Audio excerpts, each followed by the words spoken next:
It was an ordinary afternoon in the small town of Riverside, the kind of quiet, unassuming place where nothing ever seemed to change. The streets were lined with modest houses, each one much like the next, with neat gardens and white picket fences that spoke of simple, comfortable lives. The town's rhythm was slow, its people predictable, and everyone knew each other's business. In a place like this, there wasn't much room for anyone who didn't fit the mold. Ben stood in the driveway of his family's home, his worn-out sneakers scraping against the cracked pavement as he watched the taillights of his family's car fade down the road. The dull hum of the engine grew fainter until it was swallowed by the distance, leaving only the eerie silence of a town too familiar to care. He couldn't move, couldn't speak, his mind a blur of disbelief and shock. They were really gone. It wasn't like this was unexpected. The tension had been building for years, ever since his condition started to become more noticeable. Ben was born with a rare disorder that affected his physical appearance, making him look different from everyone else. It wasn't life-threatening, but in a town like Riverside, where appearance and normalcy meant everything, being different was almost as bad. His skin had a strange texture, mottled and uneven, and his bones were slightly malformed, giving his face an unusual structure that made people stare. Growing up, it had been the source of endless teasing, whispered comments, and awkward glances, but from his own family, he had always hoped for something more. Understanding, acceptance, maybe even love. But that love had never really come. His parents, always focused on appearances and what the neighbors might think, had grown increasingly distant as Ben got older. His father, a man of few words but rigid opinions, had often spoken about how life was tough, and sometimes you just had to make hard choices. His mother, though quieter in her disapproval, was no less cold, avoiding any real conversation with Ben unless it was about something practical. Even his siblings, both younger than him, had started to pull away. They were embarrassed by him, especially in public, where the whispers and stares followed them everywhere. The last few months had been the worst. His father had lost his job, the family's financial situation was precarious, and they needed a way out. That's when the conversations began. Whispered arguments behind closed doors, voices raised in frustration, the unmistakable feeling that something was about to happen. And then it did. That morning had been like any other, or so Ben had thought. He had woken up to the smell of breakfast cooking downstairs, the usual sounds of his family going about their routines. But something was off. His mother wouldn't meet his eyes at the table, and his father's usual grunt of acknowledgement was absent.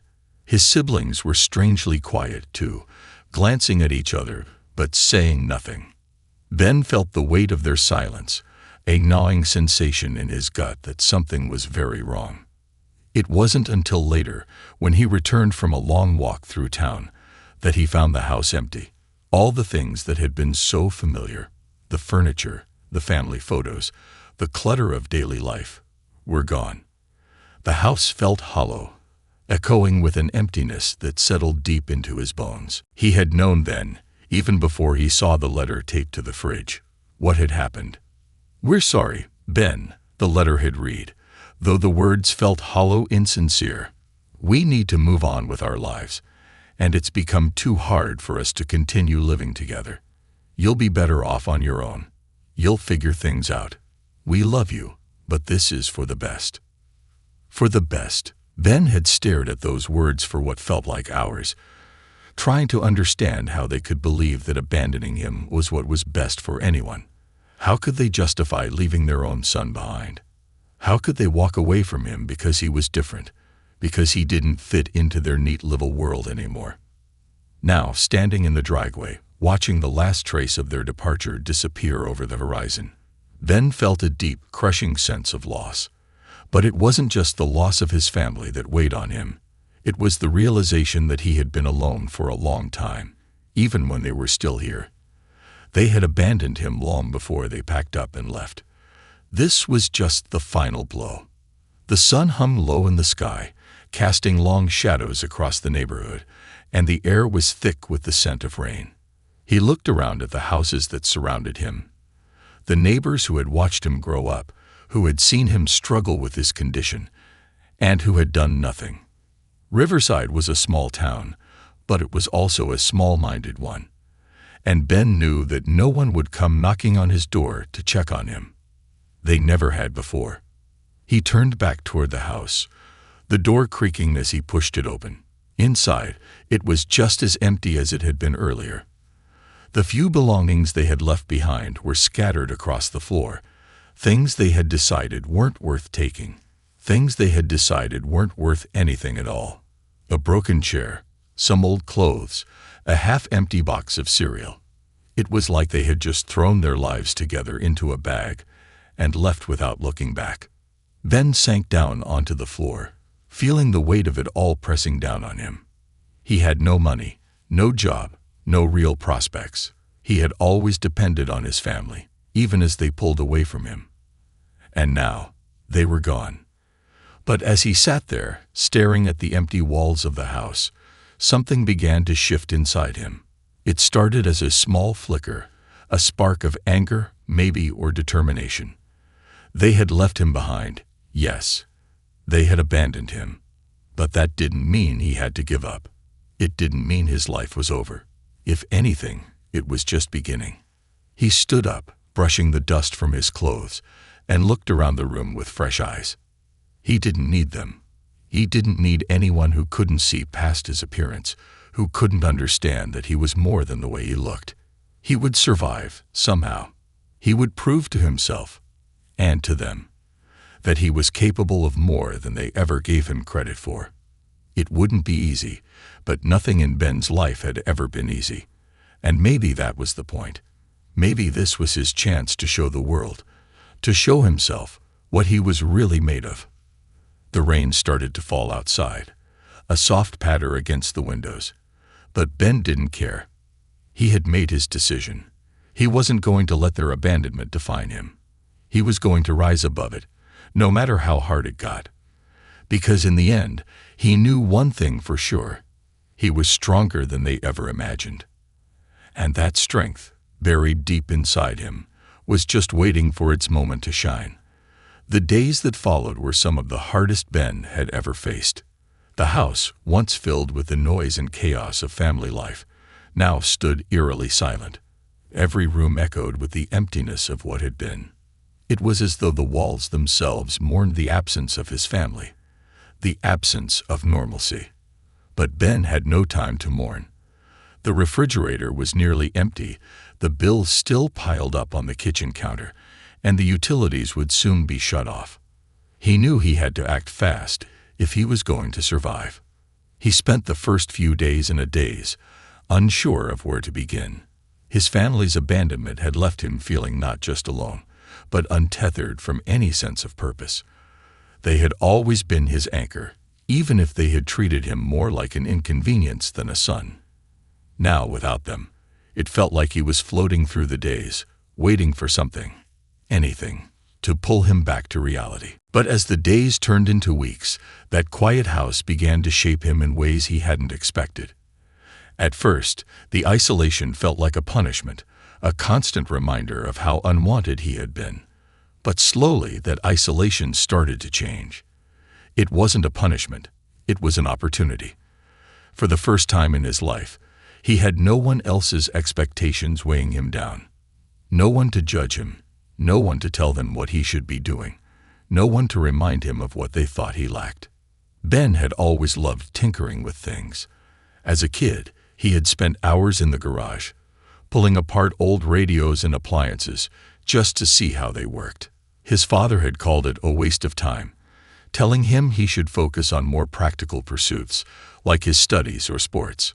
But for Ben, the garage had been a sanctuary, a place where he could escape the judgment and the constant feeling that he was never enough. Now, with nothing left to lose, he found himself drawn back to that old passion. In the corner of the garage, under a thick layer of dust, sat an ancient toolbox his grandfather had passed down to him. It had been years since Ben had opened it, but when he did, the familiar smell of rust and oil brought a flood of memories. This was where he could start, he thought. This was something he could control. The first project he took on was a broken-down lawnmower he found in a neighbor's trash. He dragged it back to his garage and spent hours disassembling it, carefully cleaning each part and figuring out what needed to be replaced. The work was slow and tedious, but it gave him a sense of purpose he hadn't felt in years. By the end of the week, he had the mower running like new. He posted it for sale online, and to his surprise, it sold within hours. That small success lit a fire inside Ben. He realized that, while his family had left him with nothing, they hadn't taken away his skills, his knowledge, or his determination. He started searching for more broken-down items around town. Old bikes, appliances, anything he could fix up and sell. At first, it was just a way to make ends meet, to keep the lights on and food in the fridge. But soon, it became more than that. It became a way for him to rebuild his life, piece by piece. As the weeks went by, word began to spread around town about the quiet young man who could fix just about anything. Neighbors who had once barely acknowledged Ben now started dropping off broken items on his doorstep, asking if he could take a look. They still didn't know what to make of him, but they couldn't deny his talent. And for the first time in his life, people weren't looking at him with pity or judgment. They were looking at him with respect. But not everyone in town was so easily swayed. Riverside was small, and gossip traveled fast. There were still plenty of people who whispered behind his back, who said that his family had been right to leave him behind. He was different, after all, and different wasn't something Riverside embraced easily.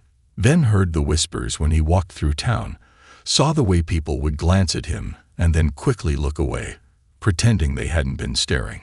It hurt, of course it did. But something had changed in Ben. He no longer cared as much about what people thought of him. He had survived his family abandoning him. He could survive a few sideways glances and whispered comments. What mattered now was that he was doing something with his life, something that was his, not what someone else thought he should be doing. One rainy afternoon, as Ben worked in his garage on an old radio, he heard a knock at the door. When he opened it, he was surprised to see Mrs. Harper, one of the town's most well-known figures, standing on his doorstep. Mrs. Harper was a stern woman in her late 60s, known for her sharp tongue and her unyielding opinions. She had lived in Riverside all her life, and Ben could still remember the way she had looked at him when he was a child, like he was something strange and unnatural. "I heard you've been fixing things," she said, her voice as sharp as ever. Ben nodded, unsure of what to say. He expected her to say something cruel, to comment on his appearance or his family's absence. But instead, she handed him an old clock. "This belonged to my husband," she said, her voice softening just slightly. "It hasn't worked in years. I don't know if you can fix it, but I thought I'd ask." Ben took the clock from her, carefully inspecting it. It was an old, ornate thing, with delicate gears and a brass finish that had long since tarnished. It would be a challenge, but Ben was up for it. "I'll see what I can do," he said, his voice steady. Mrs. Harper nodded, but before she left, she hesitated. For a moment, it looked like she wanted to say something else, something more personal, but then she simply turned and walked away, leaving Ben alone with the clock. That night, as he worked on the clock, Ben thought about how much had changed in the past few weeks. He was still the same person he had always been, but something inside him had shifted. He no longer felt like he needed to prove himself to anyone, not to his family, not to the people in town. He was living his life on his own terms, and that was enough. But life had a way of throwing curveballs, and Ben's newfound peace was soon tested in a way he hadn't expected. One morning, as he was heading into town to buy supplies, he noticed a group of men standing outside the local diner, talking in low voices. They didn't seem to notice Ben at first, but as he passed by, he heard one of them mention his name. "Can you believe it? That kid, Ben, he's still around. After everything his family did, I heard they didn't even tell him they were leaving." Ben stopped in his tracks. His heart pounded in his chest, the old familiar feeling of shame and anger rising up inside him. He had thought he was past this, thought he had moved on. But hearing those words, hearing the casual cruelty in the man's voice, brought it all rushing back. Without thinking, Ben turned and walked into the diner. The men looked up, surprised to see him. And for a moment, there was an awkward silence. Then one of them, a tall man with a graying beard, sneered. "Look who it is," he said, his voice dripping with disdain. "The freak of Riverside." Ben's fists clenched at his sides, but he didn't respond. He had learned a long time ago that fighting back only made things worse. Instead, he turned to leave, but as he reached the door, something in him snapped. He wasn't that scared kid anymore. He wasn't the same person who had been abandoned and left to fend for himself. He had built something, he had survived, and he wasn't going to let these small-minded men tear him down again. Ben turned back, his voice steady but firm. "Say what you want," he said, "but I'm still here, and I'm not going anywhere." The men stared at him, shocked into silence. Ben didn't wait for a response. He walked out of the diner, his head held high. He had faced worse than their cruel words, and he had come out the other side stronger. That night, as he worked on Mrs. Harper's clock, Ben realized something important. He didn't need the approval of the people in this town. He didn't need anyone's validation. He had proven to himself that he could survive, that he could thrive, even when the world seemed determined to push him down. And as the clock's gears clicked into place, Ben felt a sense of peace wash over him. He was no longer the boy his family had abandoned. He was something more, something stronger, and no one could take that away from him. As days passed, the rhythm of Ben's life began to take on a strange new steadiness. It wasn't an easy life by any means. He still had to stretch every dollar, and there were days when the isolation weighed on him more than he'd like to admit. But he had found purpose in his work. His makeshift workshop in the garage had become his refuge, a place where the noise of the outside world faded, and he could focus entirely on the task in front of him. The clock Mrs. Harper had brought him proved to be more of a challenge than he'd expected.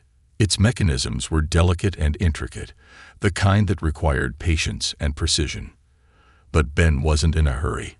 He welcomed the distraction, welcomed the hours spent hunched over the table, his fingers gently manipulating the tiny gears and springs.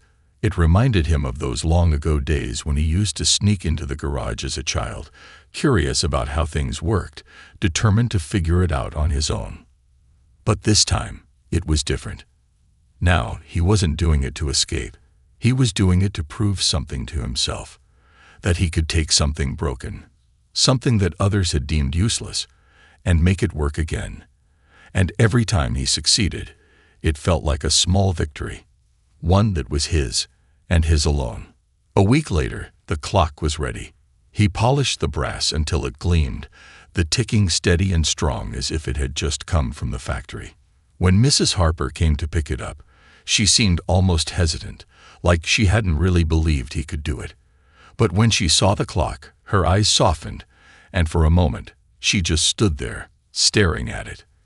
"I didn't think I'd ever hear it tick again," she murmured, running her fingers over the smooth surface. Ben smiled, handing it to her carefully.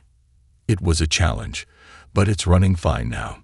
It should last for years." Mrs. Harper nodded, and then, much to his surprise, she reached into her purse and handed him an envelope. "For your trouble," she said, her voice brisk again. But when he opened the envelope later, back in his garage, he was shocked to find more money than he'd ever expected for the repair. Word of his work began to spread even further. Over the next few weeks, more people showed up at his door, bringing him old appliances, tools, and even furniture to repair. They were hesitant at first, some of them not entirely sure what to make of Ben.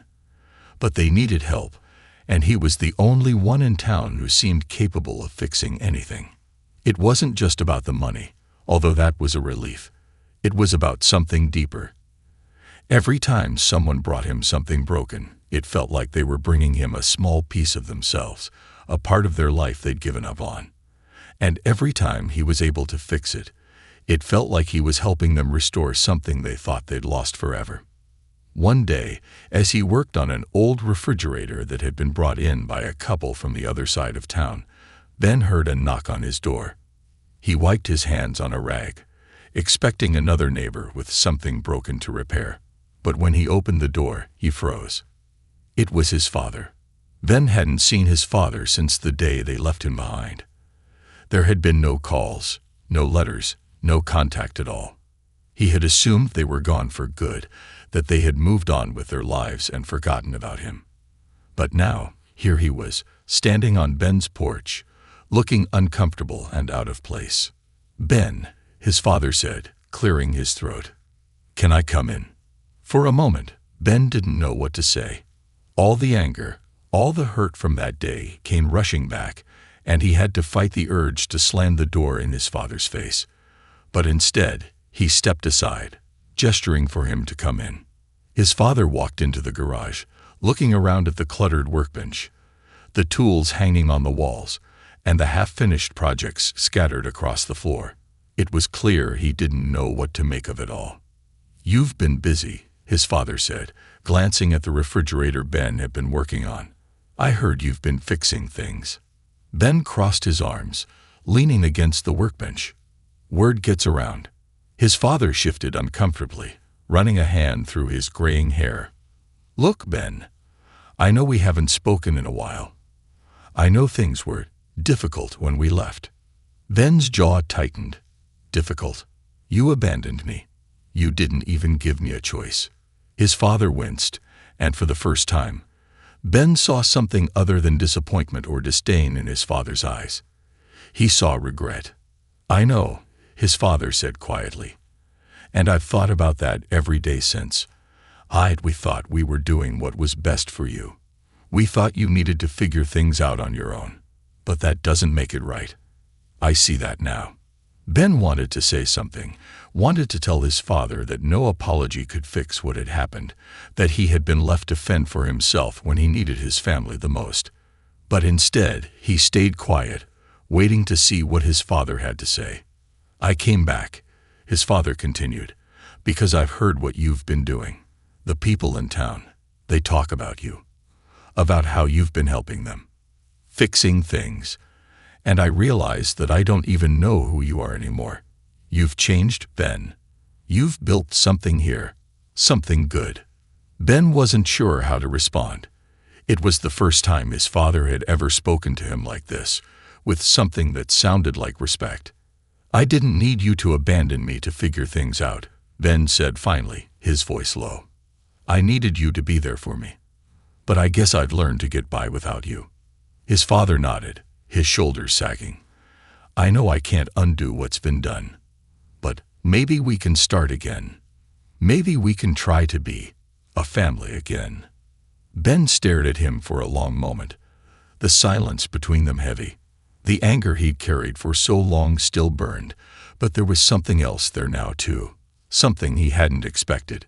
The part of him that had always longed for his family, that had always wanted their approval, couldn't help but want to believe that maybe things could be different. "I don't know," Ben said finally. "It's not that simple." "I know," his father said, "but I'd like to try, if you'll let me." Ben didn't say anything. He didn't know if he could forgive his father, or if he even wanted to. But as he watched his father walk away, something inside him shifted again. The bitterness, the resentment. It wasn't gone, but it had less power over him now. He had built something without them, something they could never take away. Over the next few days, Ben tried to focus on his work, but his father's visit lingered in his mind. He wasn't sure what he wanted anymore. Part of him wanted to forget about his family, to keep moving forward on his own. But another part of him, a part he buried deep, still longed for that connection, for a chance to rebuild what had been broken. But just as Ben was beginning to come to terms with his father's visit, another unexpected twist came his way. One evening, just as the sun was setting, a car pulled up outside his house. Ben didn't recognize it at first, but when the door opened, his heart skipped a beat. It was his mother, and she wasn't alone. His siblings stepped out of the car behind her, looking nervous and uncertain. Ben's heart raced as he watched them approach. His mother was the last person he expected to see here, especially after all this time. She had always been the one who kept her distance the most, the one who had never really looked at him the same after his condition became more pronounced. And now she was here, with his brother and sister, standing on his porch like nothing had happened. "Ben," his mother said softly, her voice wavering. We need to talk." Ben's mind raced, the weight of everything that had happened pressing down on him. He didn't know what to think, didn't know what to feel. But one thing was certain: whatever happened next, his life was about to change again. And this time, he wasn't sure if he was ready for it. Ben stood frozen at the door as his mother, brother, and sister stood before him. It was surreal, as if the past few months of loneliness and struggle were fading into the background, replaced by this strange moment of confrontation. His mother, who had barely said a kind word to him in years, looked smaller than he remembered. There was something in her eyes he hadn't seen before: regret, maybe even fear. His siblings, who used to glance at him with awkward indifference, now looked guilty and unsure of themselves. "Can we come in?" his mother asked, her voice trembling slightly, but it wasn't the firm, controlled tone she always had. This was different, softer, as if the weight of her actions was finally catching up to her. Ben hesitated, the flood of emotions swirling inside him too chaotic to pin down. He wanted to slam the door in their faces, to tell them that they had no right to come back now, not after everything they had done. But part of him, deep down, the part that had longed for their acceptance, was curious. Why now? What did they want? He stepped aside and let them in. The small living room felt even smaller with them in it. The awkwardness was palpable as they stood there, looking around at the house that had once been their home. It was the same house they had abandoned, and now they were standing in it like strangers. His mother's eyes lingered on the sparse furniture, the signs of Ben's struggle evident in every corner. His siblings stood close to each other, shifting uncomfortably, as if they didn't quite know how to act in his presence. "You've done well for yourself," his mother said, her eyes scanning the room. "I heard about the work you've been doing around town." Ben didn't respond. He didn't need to. He didn't care about the small talk. He just wanted to know why they were here. After a few moments of silence, his mother took a deep breath and looked directly at him. "We made a mistake, Ben. A terrible mistake." Her words hung in the air, heavy and uncomfortable. Ben felt a flicker of anger rise up in him. It wasn't just a mistake. They had abandoned him, left him to fend for himself without a second thought. They hadn't just walked away. They had walked away from him, from their own blood, because he didn't fit their idea of what a family should be.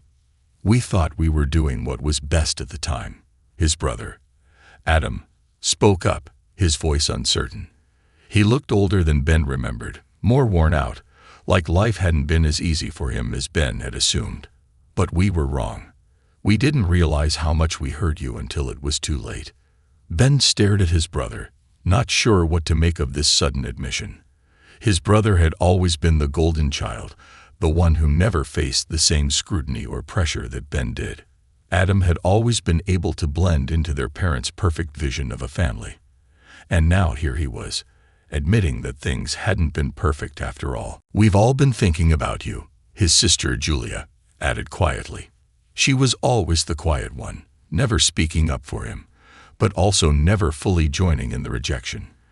"We've been thinking about what we did, and we don't know how to make it right." Ben clenched his jaw, the anger simmering just beneath the surface. "Why now?" he asked, his voice sharp. "Why are you here now, after all this time? You didn't care when you left. You didn't even look back. So why now?" His mother looked down at her hands, her fingers twisting nervously. "We didn't know. We didn't realize what it would do to you. We thought you would be better off without us, without the burden of our expectations. We thought you needed to figure things out on your own, that you'd be okay." Ben shook his head, disbelief washing over him. "You thought leaving me alone was what I needed. that abandoning me would make things better. His mother winced, and Ben could see the tears welling up in her eyes. She didn't speak right away, and for a moment, it looked like she was struggling to find the right words. "I was scared, Ben," she admitted, her voice barely above a whisper. "I didn't know how to deal with everything. I didn't know how to help you. And instead of trying harder, instead of being there for you, I ran. We all did. We didn't want to face what was happening." There it was, the truth. They had been scared, embarrassed even. They didn't know how to deal with having a son who wasn't like everyone else, and instead of trying to understand him, they had pushed him away, hoping that somehow he would figure it out on his own. But Ben had figured it out. He had survived, not because of them, but in spite of them. He had found strength he didn't know he had, and he had built a life for himself, piece by piece, without their help. And now they wanted to come back, to try to fix what they had broken. "I don't need you to make it right," Ben said, his voice steady. "I've made my peace with what happened. I've moved on." His mother's face crumpled, and for the first time in his life, Ben saw her as something other than the stern, unyielding woman who had never seemed to understand him. She was just a person, flawed and scared, like everyone else. "But we want to be a part of your life again," she said, her voice cracking. "We want to make amends. We've missed you, Ben. I've missed you." Ben looked at his mother, his brother, his sister, and for the first time, he didn't feel the same crushing weight of their expectations or their judgment.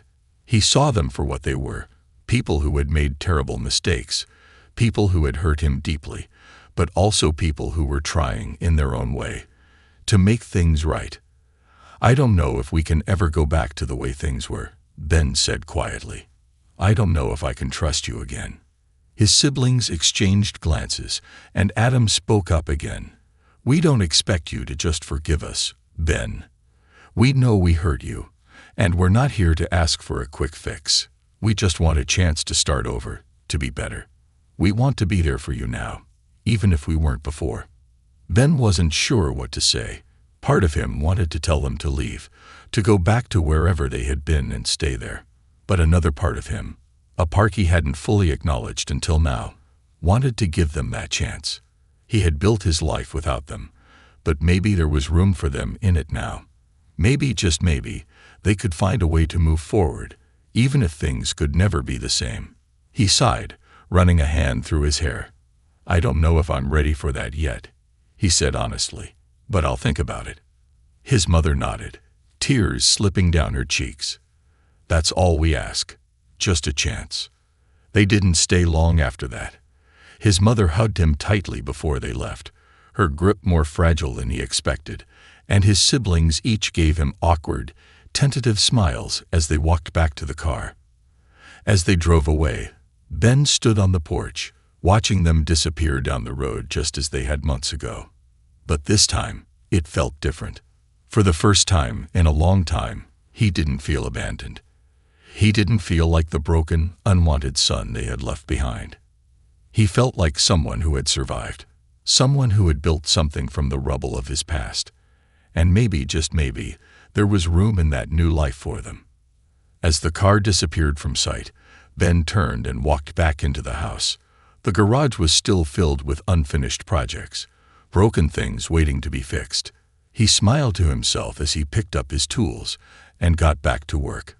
Because if there was one thing Ben had learned, it was that anything could be repaired if you were willing to put in the time and effort. Even the most broken things could be made whole again. And maybe, just maybe, that applied to families too. The following weeks passed in a haze of mixed emotions for Ben. His mother's visit, along with his siblings, had left him in a state of inner turmoil that he hadn't anticipated. Part of him had spent so long resenting them that he hadn't imagined a world where they might want to come back. But now they had, and it was clear that the guilt of what they'd done weighed on them, especially his mother. Ben wasn't sure if their guilt was enough to erase the pain they'd caused, but he couldn't deny that their return had stirred something in him. He tried to carry on with his daily routine, spending long hours in his garage repairing old machines and appliances, the rhythm of the work helping him push the confusion to the back of his mind. There was something meditative about fixing things, about taking apart something broken and putting it back together again. It was a process that made sense, unlike his relationship with his family, which still felt jagged and unresolved. But the town of Riverside was small, and it wasn't long before word got around that Ben's family had returned. People started looking at him differently, as if his family's abandonment had been the town's unofficial validation to treat him as an outcast, and their return was some kind of signal that things were shifting. He could see it in the way people spoke to him now, with less distance and more familiarity, as if they suddenly realized he wasn't an outsider after all. One afternoon, while Ben was working on an old generator for a local farmer, he heard a familiar voice call his name from the front yard. He wiped the grease from his hands and walked out to find his father standing by the fence, his hands in his pockets, looking more uncomfortable than ever. The last time his father had come to visit, Ben had been too overwhelmed to say much of anything, but he had spent a lot of time thinking about that conversation. Now, seeing his father again, Ben felt a strange sense of calm wash over him. "Mind if I come in?" his father asked, his voice careful, as if he didn't want to push too hard. Ben nodded, and they walked together into the garage, the sound of tools clinking faintly in the background. His father glanced around, taking in the various projects Ben had lined up on his workbench, the shelves filled with parts and tools, and the machines in various stages of disrepair. There was a quiet admiration in his eyes, though he didn't say anything. After a moment, his father cleared his throat. "I didn't come here to try and make things right all at once, Ben. I know that's not how it works. I wanted to see you, to see how you've been." Ben raised an eyebrow, feeling a flicker of skepticism. His father had never been the type to just check in without an agenda, and the years of distance between them had made him cautious. But there was something different in his father's demeanor now. He wasn't the stern, disapproving man Ben had grown up with. He looked tired, vulnerable in a way that Ben wasn't used to. "I've been fine," Ben said, his voice neutral. "Better than fine, actually. I've been doing this." He gestured to the garage. "Fixing things, building something for myself." His father nodded, looking down at the floor. "I heard about that. People in town, they'd been talking about you, how you've been helping them. I always knew you were good with your hands, but I never gave you enough credit for it." Ben wasn't sure how to respond to that. He had spent his whole life trying to get his father's approval, and now, when he no longer needed it, here it was, being offered up freely. It felt strange, almost hollow after so many years of silence. "I wasn't looking for credit," Ben said, his voice quiet but firm. "I just needed to survive. You didn't leave me much choice." His father flinched at the words, but he didn't argue. Instead, he took a deep breath and looked Ben in the eye. "I'm sorry, Ben. I know I should have been there for you. I should have stayed, should have fought for you. But I didn't, and that's on me." The sincerity in his father's voice caught Ben off guard. He had always expected that if his father ever apologized, it would be grudging, forced. But this wasn't that. This was real. For the first time, Ben felt like he was seeing the man behind the wall of expectations and judgments that had defined their relationship for so long. They stood there in silence for a moment, the weight of the unspoken things between them heavy in the air. Ben wanted to believe that things could change, that his father really meant what he was saying. But he had been hurt too many times before to just let go of all that anger and pain in an instant. "I don't know if we can just move past everything," Ben said slowly. "There's too much history, too much hurt. I don't expect you to just forgive me," his father replied, his voice steady. "I don't even know if I deserve it, but I'd like to try. I'd like to be in your life again, if you'll have me." Ben looked down at his hands, rough and calloused from hours of working on machines, hands that had built something out of nothing when his family had left him with no choice. He had made a life for himself without them, and he wasn't sure if he wanted to let them back in. But then he thought about his mother's tears, the guilt in his siblings' eyes, the way his father was standing there now, waiting, not demanding, but hoping. They were all flawed, broken in their own ways, just like him. Maybe they could never go back to the way things were, but maybe they didn't need to. Maybe they could start something new, something better. "I'm not ready to forgive you," Ben said, meeting his father's gaze. "But maybe we can start with something small. Maybe we can try." His father's eyes softened, and he nodded, relief washing over his face. "That's all I'm asking for, Ben, just a chance." They didn't say much more after that, but the silence between them wasn't uncomfortable. It felt like the beginning of something, a tentative step toward healing, even if they didn't know where it would lead. Over the next few weeks, Ben's father started coming by more often. Sometimes they would talk, sometimes they wouldn't. But his presence was steady, and slowly, Ben began to feel less like the abandoned son and more like someone who had a chance at rebuilding his family, piece by piece. His mother and siblings visited too, each of them trying in their own way to bridge the gap that had grown between them. It wasn't perfect, and there were still days when Ben felt the old resentment rise up, but there were also days when he saw glimpses of the family they could have been, and the family they might still become. The town noticed too. People stopped whispering about Ben behind his back, and some even started greeting him warmly when he walked down the street. Riverside had always been a place where reputation stuck, but now Ben's reputation was changing, not as the strange, abandoned man, but as someone who had persevered, someone who had come out the other side stronger. One afternoon, Ben was working on a particularly stubborn washing machine when his father showed up at the garage again. This time, he was carrying an old engine part. "I found this in the barn," his father said, holding it up. "Thought maybe you could take a look at it. It hasn't run in years." Ben took the part, examining it carefully. It was old, rusted, clearly neglected for a long time. But as he looked at it, he realized that it wasn't beyond saving. With the right care and attention, it could be fixed. It would take time, and it wouldn't be easy, but it could be done. He looked up at his father and smiled. "I'll see what I can do." And in that moment, Ben realized that, just like the broken machines he worked on every day, his family wasn't beyond repair either. It would take time, and it wouldn't be easy.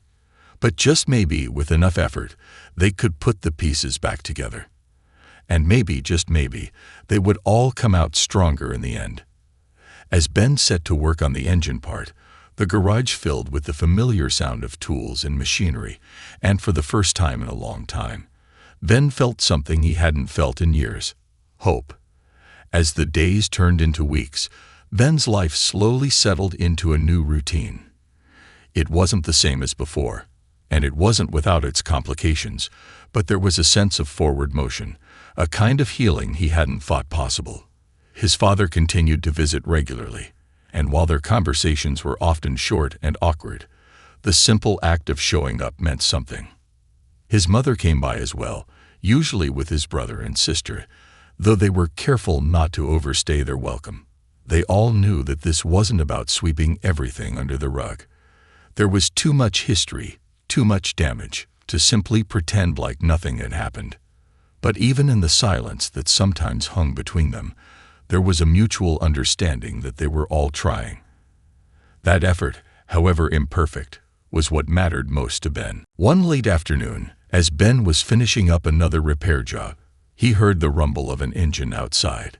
He looked up from his workbench to see his father's old truck pull up in the driveway. He wiped his hands on a rag and went to meet him. His father stepped out, looking as tired and worn as ever, but there was something different in his eyes, a kind of determination that hadn't been there before. "I need your help with something," his father said, his voice gruff but not unfriendly. Ben raised an eyebrow. "What is it?" His father motioned toward the back of the truck. "I found an old tractor in the barn. It belonged to your grandfather. It hasn't run in years, but I thought maybe we could try to fix it together." Ben felt a twinge of surprise. His grandfather's tractor had been a symbol of pride for his father, a reminder of simpler times when hard work and family meant everything. But after Ben's condition became more pronounced and their relationship strained, it was like all those symbols had lost their meaning.